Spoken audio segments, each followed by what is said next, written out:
Hello, this is Angela with Parkrose Permaculture. Late April in the garden is a time when things are changing rapidly. New plants are emerging every day, new blossoms unfurling, new birds migrating through, new insects waking up and arriving in the garden. The change that is happening is so rapid that if you blink, you'll miss something. Just like every day, constantly, boom, boom, boom. Fantastic new things happening.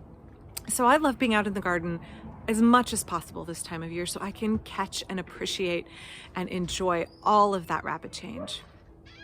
Now, behind me, there is a apple guild that I want to show you briefly. There's a lot of change happening here that nature is driving, and then some change that I'm driving as I am starting to change out some of the plants in this guild and improve it and help cycle out things that no longer fit our needs and cycle in new things. So I just want to show you around this guild of this Ashmead's Kernel apple tree here in my front yard on this lovely, lovely April evening. The lilacs are just starting to begin their blooming cycle. This is a lilac that I took as a cutting. You can see it's very large now. It was actually a lilac in a bank parking lot that I really admired, and since I always have hand pruners with me, I took a cutting. Doesn't hurt the lilac and they root easily from cuttings, and I just stuck it in the ground down here and it rooted. And years later I have the anchor for my Valkenblau rose arch that puts up a cascade of deep purple blossoms early in the spring. Next to it, you can see my apple tree is blooming. I have removed a few apple trees over the last few years because I had too many, but I still have, let's see, 1, 2, 3, 4, 5, 6, 8 apples. This is an Ashmead's Kernel. A little bit of a diva, but I absolutely love her. One of my favorite dessert apples. Below my apple tree, you can't really see a lot going on in this guild yet. Actually planted a number of new things, and as I've said in some of my other recent videos, a lot of things are just coming up. I have here a peony, which I got as a cutting from my next door neighbor probably 8 or 9 years ago. Not yet blooming, but she does great.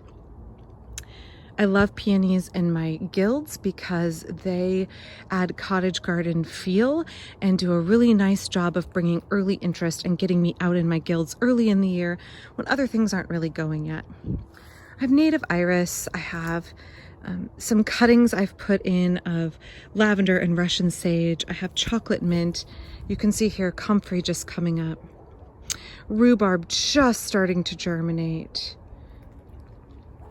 Down here I have little tiny cuttings of things. I always mark my cuttings with sticks. So this is lovage right here. Some quack grass, which I will need to remove. I don't really have much grass in my garden, but when I first got this house, I had quack grass everywhere, and I would fill my 40-gallon yard waste bin every week for weeks and weeks and weeks in the early spring, digging up and removing the rhizomes of this. But it is very persistent, and I still have it in a few patches, and I do diligently remove it and keep on top of it.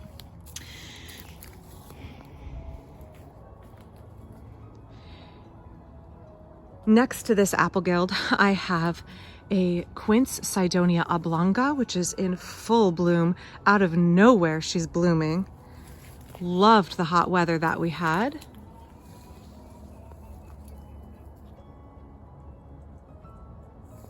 Cydonia is a favorite of honeybees and mason bees both.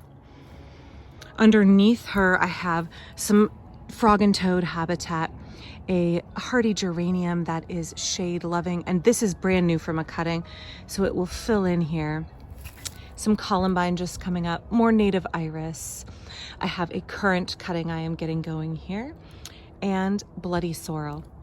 So this is more of an area of my garden which used to be my kids' fairy garden, and as they've gotten older, we've taken out a number of those elements and I'm trying to rework it. So this area looks a little bare, but I need a path back to, this is going to be the door for my greenhouse, back to my sunchoke bed. So I need the space to get back there.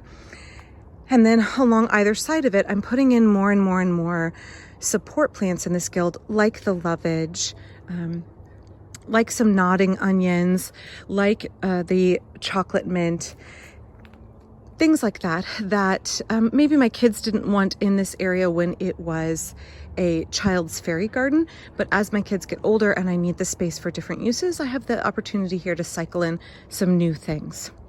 So I'm excited to get a couple of new cuttings of plants going and put in some more flowering plants, because I'm all about the pollinator attractors and I'm all about things that shade the soil. Here in Oregon, it doesn't rain in July, August, and September. So you think of the Pacific Northwest as very wet, but we have about 3 months where it doesn't rain at all.